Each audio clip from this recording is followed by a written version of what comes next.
D'accord, donc cool, top. Donc on était où? On était dans les discours, d'accord? Donc Monsieur Khalid, vous êtes là avec nous, Monsieur Khalid?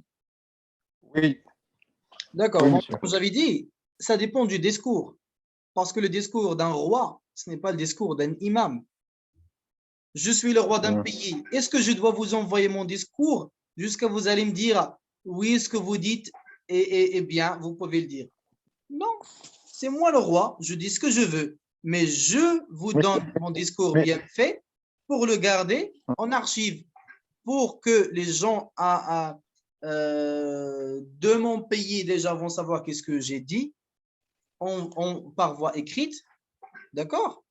Et pour aussi hmm. que les années à venir peuvent savoir qu'est-ce que j'ai dit. Mais il n'y a personne qui va contrôler ce que je dis, parce que c'est mon pays, c'est mon discours. Mais si je suis un imam, je ne suis pas capable de dire ce que je veux. Pourquoi? Parce que je suis contrôlé. Et parce que je suis contrôlé, déjà, il y a quelqu'un qui va me dire, voilà ce qu'il faut dire. D'accord? Hmm. Donc, ce n'est pas forcément que le discours il a besoin d'un accord, mais ça dépend de celui qui dit le discours et dans quel cadre. Si le roi, par exemple, du Maroc, va dire un discours qui parle avec, on va dire, euh, l'Union européenne, donc là, il ne parle pas avec son pays. Forcément, il y aura d'autres pays qui vont voir son discours pour lui dire, vous pouvez dire ça, ou bien non, ça, vous ne pouvez pas le dire. On n'est pas d'accord avec ça. Parce qu'il ne va pas venir dans un autre pays qui n'est pas le sien et dire n'importe quoi. D'accord? Comme par exemple, aujourd'hui, tu ne peux pas voir Poutine qui va venir à la chaîne télévisée 2M et parler avec le peuple marocain en disant n'importe quoi. Si un jour il va nous parler, son discours, même si lui c'est un président dans son pays, son discours dans notre pays doit être en accord avec notre roi. Il va dire à notre roi, voilà monsieur, voilà ce que je vais dire à votre peuple. Et le roi, il va lui dire, ah ben, vous devrez changer ça, ou bien vous pouvez dire ça. D'accord? Et là, il va nous parler. Tout avec l'accord de notre roi. Sinon, il ne pourra pas. Et la même chose pour le roi s'il veut partir en Russie. Déjà, il va geler, il fait très froid. Et après, il doit avoir un accord de Poutine pour dire ce qu'il a à dire. D'accord? Donc, ça dépend de quel de discours et de celui qui dit le discours et où le discours a été dit pour savoir s'il a besoin d'un accord ou pas. Mais nous, accord ou pas accord, on n'a pas besoin d'accord. Nous, on cherche plus le. Bah oui, il va geler. Imagine, notre roi, il est habitué au soleil, il est habitué aux herbes vertes et il ira en Russie, bah. Aïe. Donc, voilà. Donc, voilà. Donc, le discours ici, on s'en fout de l'accord de discours, mais on écrit le discours pour l'archiver. Comme on dit on darija, qu'est-ce qu'on dit? يمشي لي في الراس ويبقى لي في الكراس. Ce qui est écrit, ça va rester, c'est sauvegardé. Mais ce qui n'est pas écrit, ça ne va pas rester. Je vais le dire aujourd'hui. Demain, vous allez me demander qu'est-ce que vous avez dit hier. Je vais vous dire, ah ben écoute, j'étais en train de parler pendant 1 heure et demie. Je vais pas me rappeler de tout ce que j'ai dit, mais je peux vous dire que j'ai parlé avec les axes de 1 à 19.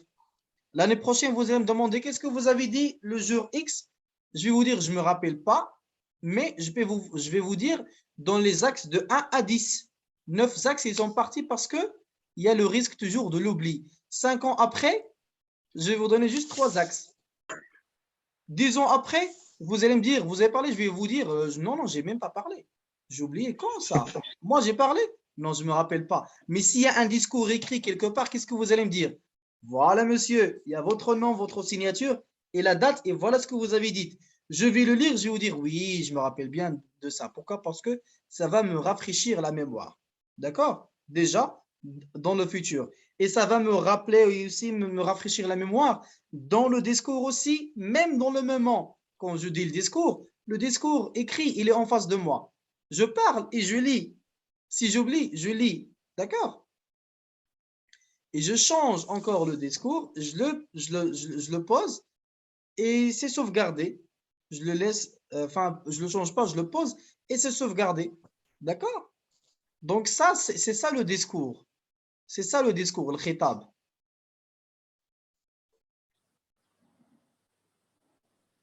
Est-ce qu'on est d'accord sur ce point? D'accord. Cool. Donc, ça peut être un genre ou bien ouvrage qui peut être un traité. Un traité, c'est quoi? Traité, il y a mu'ahada. المعاهدات اللي كيكونوا ما بين الدول مثلا. Qui peut être un traité, un essai, موضوع مقالي, sur un thème ou une question. Exemple, Descartes, le discours de la méthode. موضوع مقالي de philosophe Descartes sur la méthode. Il parle de la méthode, c'est quoi, comment l'utiliser, les types de méthodes, etc. Dans un essai, ça veut dire introduction, le corps et la conclusion. Dans le corps, il y a les paragraphes. Dans chaque paragraphe, il y a l'idée principale et les arguments. Il y a aussi le paragraphe de réfutation pour réfuter les arguments de réfutation. Conclusion, qu'est-ce qu'on a appris et jusqu'à la fin. Donc là, c'est un essai. D'accord? Donc, c'est ça. C'est comme ça. C'est comme ça. Bossuet aussi a utilisé le genre du discours. Pourquoi? Tout simplement parce que le discours vous montre dans le canal parler, comme si vous parlez avec quelqu'un, vous présentez à quelqu'un, vous dites à quelqu'un quelque chose. D'accord? Et voilà, on a dit l'acceptation de ce terme n'est pas toujours ni totalement identique en linguistique, la forme, le mot, et en littérature, le fond et le thème. C'est normal. Donc l'acceptation de ce terme n'est pas toujours ni totalement identique. C'est normal, ça ne va pas toujours être identique. Je ne vais pas lire tout ce que j'ai écrit, mais ça va m'aider à me rafraîchir la mémoire pour me rappeler des axes que je veux dire. Et en utilisant ces axes, je vais dire des choses. Pas automatiquement exactement comme là-bas. Dans le discours écrit, par exemple, en face de moi, quand je suis en train de parler avec les gens, j'ai par exemple la phrase « Je m'appelle Yassine, j'ai 28 ans et je suis né au Maroc ». Quand je vais la voir, est-ce que je vais la lire comme ça? Je peux la lire comme ça, mais je peux aussi dire « Je suis un jeune Marocain de 28 ans ». Ce n'est pas ce que j'ai écrit, mais c'est le même sens. Ce n'est pas le même mot, mais c'est le même sens. D'accord? Voilà, donc Émile Benveniste, éléments de discours, tome 1 et tome 2. Donc, ça, c'est quelque chose que Émile a écrit. Voilà, donc est-ce que vous avez des choses de rajouter là-dessus dans le discours avant qu'on entame la narratologie? Oui, monsieur Hafidi, allez-y, monsieur. Salam alaikum. Bon, je vais revenir pour donner mon point de vue, ce qui est oral et ce qui est oratoire. Oui. ممكن يكون شيء مهم أو غير مهم شفهي. Ce qui est oratoire وهو خطابي، فن الخطابة. يعني تقف أمام مجموعة من الناس باش تقنعهم بشيء معين. الشفهي يكفي أنك تنقل محتوى معين بشكل شفهي، هذا أورال. أوغاتوار أنك تقف بشكل مباشر أمام مجموعة من الناس وتأثر فيهم. والله أعلم. كنهضروا على فن الخطابة. وي سي سا أوغاتوار. مهرجان خطابي، كلمة خطابية. Donc on va dire que c'est un thème, que c'est un mot technique celui-là. Oui. Donc c'est un mot technique qui parle spécifiquement sur l'art de projeter des idées dans un discours. D'accord, donc je vais noter. De parler. D'accord.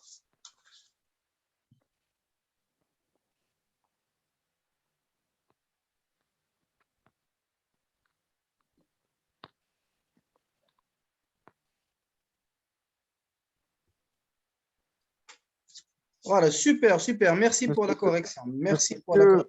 Monsieur Yassine, s'il vous plaît, ça veut dire un essai بالعربية. Un essai. Un essai. Un essai. مقالي. مقالة. موضوع مقالي. Normalement. D'après mes informations. مقال حول موضوع معين. Merci. Exactement. موضوع مقالي. Chaque essai, il traite un sujet spécifique. Donc, on ne va pas parler dans un essai sur le féminisme et parler sur Hijrat al-Admira, par exemple. Non. Donc, si on traite Hijrat Admira, c'est Hijrat Admira, féminisme, féminisme, les bienfaits de la cigarette. On va parler sur les bienfaits de la cigarette. D'accord? Et ainsi de suite. Ben oui, il a des bienfaits quand même. Il nous aide à éduquer un peu la population mondiale. Sinon, on va voir l'overpopulation. Un traité, Un traité en arabe, mu'ahada. vous l'avez déjà mentionné. Mu'ahada. Oui. Oui. Mu'ahada. Attendez. Donc, je vais faire ça. Alors, Transférer le message. la narratologie, je crois. On passe à la narratologie. La narratologie. Là-dedans, vous n'avez rien à rajouter sur le discours. Tout est clair, tout est bien. Ça va?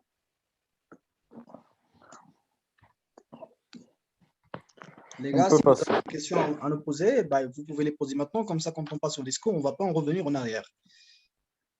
On essaie un maximum d'avancer très vite tout en respectant la bonne circulation de l'information pour tout le monde. Comme ça, tout le monde pourra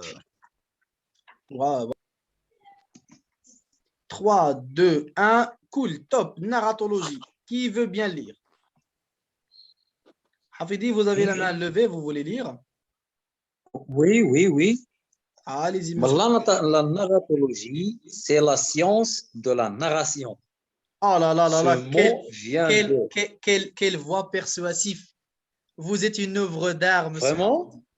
Ah bah oui. Oui, I'm so glad to hear this from you. Je vais vous Ce prendre mot et je vais vous vient- allumer sur mon mur. Tellement vous êtes une œuvre d'art. Ce mot vient de Tsvetan Todorov, premier en 1969. Il est défini par Gérard Genette en 1972 en nouveau discours du récit. D'accord. Cool. Donc, ça peut signifier à quoi la narratologie? C'est une science d'abord. C'est une C'est pas une science. science. C'est pas une séance. C'est pas une séance. C'est une science. Non, non, non, non. Ici, ils ont dit que c'est la séance de la narration.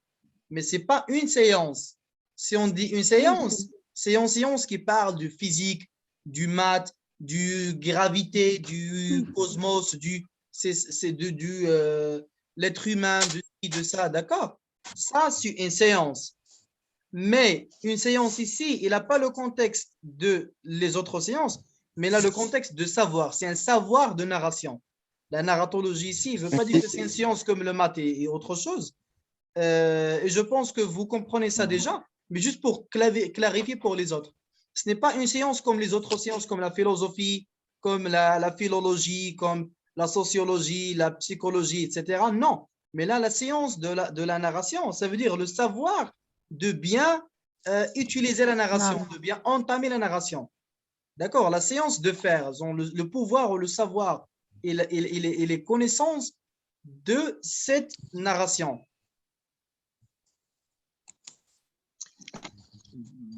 Bon, personnellement, je trouve que cette définition n'est pas bien claire parce qu'on a utilisé le même mot narration.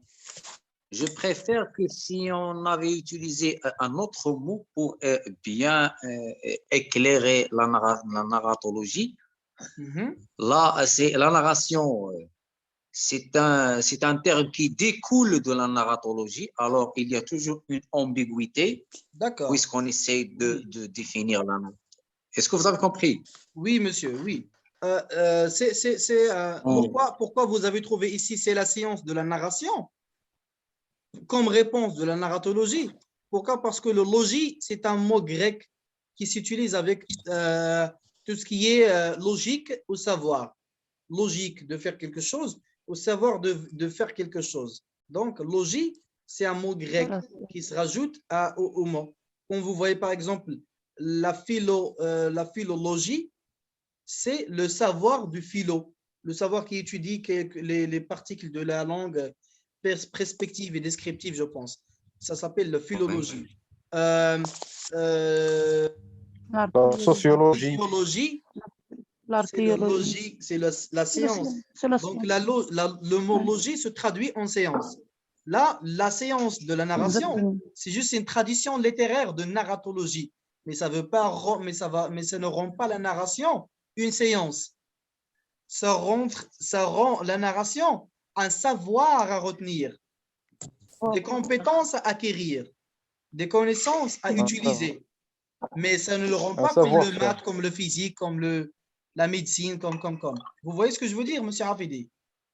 Oui, bien. Exactement. Donc, c'est juste que dans le polykopie, ils ont traduit en mot à mot et non pas en sens par sens. Alors que normalement, la traduction adéquate ou bien adéquate de ça, ça va être la narratologie et le logique ou bien le raisonnement des connaissances ou bien de savoir de narration. D'accord? Déjà, la narratologie, c'est déjà, le chapitre, le module FLS1, la typologie des textes narratifs. وهضرنا شويه على la narration comme كتعريف هي c'est le fait de relater, de citer un certain événement selon un ordre chronologique. Oui. وهذا Todorov, c'est lui qui a inventé le savoir de la narration, la narratologie. C'est lui qui a inventé ou bien c'est lui qui a rassemblé? Je crois inventé là. Je ne Quelle est la pense pas. différence entre inventer et assembler? Rassembler, c'est de remettre en ordre tout ce qui est déjà là, à voir et à découvrir. Mais à inventer, c'est de créer quelque chose qui n'a pas été là.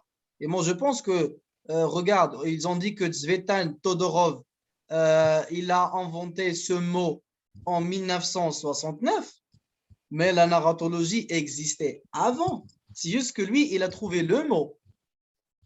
D'accord? Oui, il a trouvé le mot, mais les lois, peut-être c'est lui qui a mis les lois de la narratologie. Non, Quand on parle, par exemple, on va pas dire qu'il a mis les lois de la la narratologie. focalisation, la dégénèse, etc., ce sont des lois de la narration. Oui. De la narration. Oui, mais je ne pense pas que c'est lui qui les a mis en ordre. Pourquoi? Parce que c'est 1969, donc c'est pas très, très, très loin. C'est juste, il y a quoi? Il y a 50 ou 60 ans déjà, d'accord? Et on voit qu'il y a des œuvres d'art et des textes littéraires de 1800, 1700 et quelques qui ont déjà la focalisation et ces lois dont lui, il parle. Si on parle de, regardez, Hemingway, de Voltaire, de Shakespeare, Victor donc, Hugo. Victor Hugo, tout ça, tous ces gens-là, ils utilisaient déjà les focalisations, ils utilisaient tout ça. Mais ils étaient là avant Todorov. Alors lui, il n'a pas inventé, mais il a juste rassemblé ce qui était déjà là. Parce qu'inventer est un mot très, très, très grand qui pourra faire zigzaguer les frères et les sœurs qui sont là avec nous.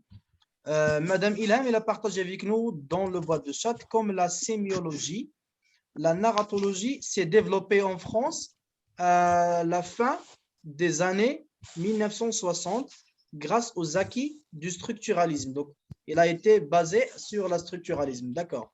En 1969, Todorov forgeait le terme dans grammaire du Décameron et en 1972, Gérard Genette définissait certaines de ces concepts fondamentaux dont figure 3. Donc voilà, donc merci Madame Ilham, il a partagé avec nous une belle explication et un bon texte qui nous montre que Todorov n'a pas inventé, mais il a redressé, on va dire, ou bien remis en place à base de structuralisme quelque chose qui a déjà été là. D'accord? Mais qu'il a reformulé et remis en ordre. Oui, Madame Malika, qu'est-ce que vous voulez, Madame Malika? Qu'est-ce que vous voulez partager avec nous? Vous êtes la bienvenue. Merci. Je voulais juste ajouter c'était une définition plus claire que le prof nous a donnée de la narratologie. C'est une séance de discours qui a pour objet d'étudier à la fois et conjointement les diverses structures narratives suggestantes dans le texte littéraire. C'est Mhm. plus clair. Mhm. Est-ce que vous pouvez l'écrire sur la boîte de chat, comme ça ceux qui veulent prendre note, ils peuvent prendre note, s'il vous plaît? Oui, oui. Oui, oui, avec plaisir. Oui, personnellement, cette définition, je la prends par cœur. Est-ce que vous m'entendez? Oui, par cœur. On vous entend par cœur, monsieur On Hafid. vous entend. Oui, la narratologie est une science qui prend pour objet l'étude des différentes structures à la fois et conjointement dans un texte littéraire. Parce que c'était la première des choses que mes yeux sont tombés dans ce module. Ça fait 2 mois lorsque je préparais ce module, au début. Je me rappelle très bien, oui, que je l'apprenais par cœur. Je pourrais très bien l'écrire. Et je crois qu'il y a Je pense qu'il y a autre une science.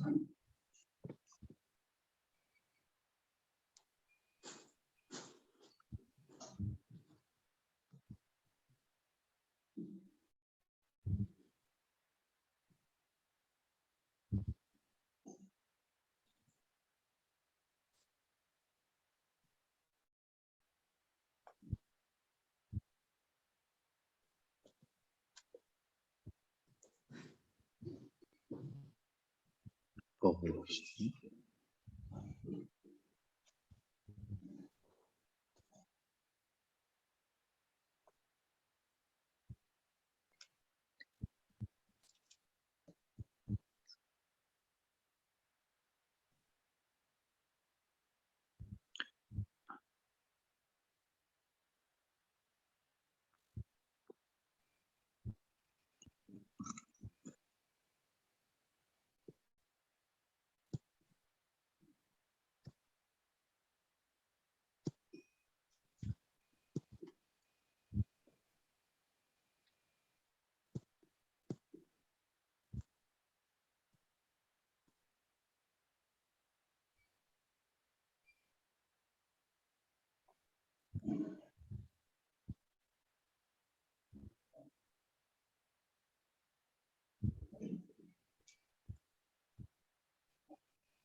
Merci, madame, merci.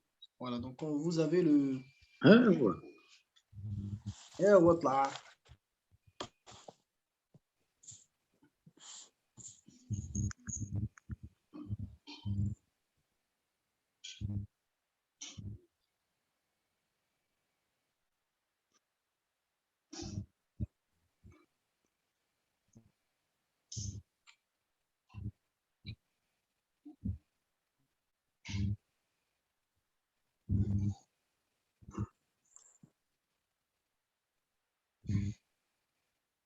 C'est une séance et mal écrite, je pense. C'est une séance... là, c'est une séance, ça veut dire une classe. Mais normalement, il faut écrire séance avec SC. D'accord? Faites attention, les gars. SC. SCIENCE. Science. Comme science que vous avez dans l'écran ici. Science هي حصة هذه حصة. Oui. Donc, J'aime bien éclaircir sur ce genre de choses, juste pour ceux qui ont un peu un bas niveau en français, pour qu'ils savent de quoi on parle, de quoi. Parce qu'il suffit d'avoir un seul mot qui va à l'envers et Détruire toute la définition. qui va les renvoyer loin. Nous, on va comprendre, mais eux, ils vont pas comprendre. Donc, il vaut mieux de tout garder tout clair pour tout le monde. Et je pense que c'est pour ça que la plupart ne comprennent pas ces genres de choses quand ils atteignent dans la faculté. C'est parce que le prof il ne rebondit pas sur tous les termes, mais il suffit d'avoir un mot qui ne va pas et ça renvoie la moitié de la classe dans les cosmos. Alors qu'il y a juste 3 ou 4 qui restent avec le prof et ça fait le fait que les gens commencent à se sentent mal, ils n'attendent plus aux séances. Ils se disent qu'on ne comprend rien, on ne comprend pas, on comprend. Et ce n'est pas parce que le prof il explique mal, mais c'est parce qu'il y a un manque de vocabulaire qui fait le jeu, que les gens ne comprennent pas ce que les profs disent, surtout qu'ils doivent parler en français vu que c'est la littérature française. Donc, nous, on profite qu'on n'est pas dans la fac pour utiliser un peu l'arabe de temps en temps, pour expliquer aux autres de quoi ça parle.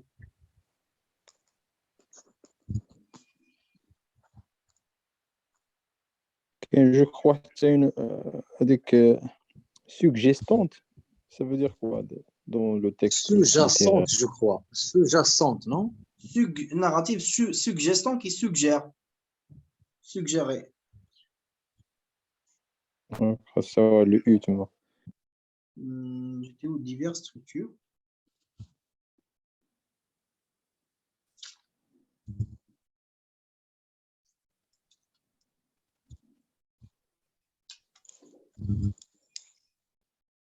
Comme ça, les mots où il y a des manques de voyelles, ça, plus ou moins, on peut les voir.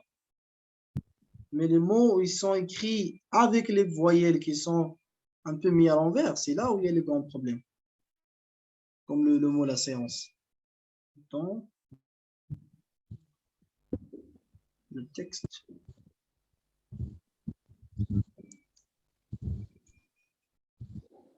Littéraire. C'est une séance qui prend pour objet l'étude à la fois ou conjointement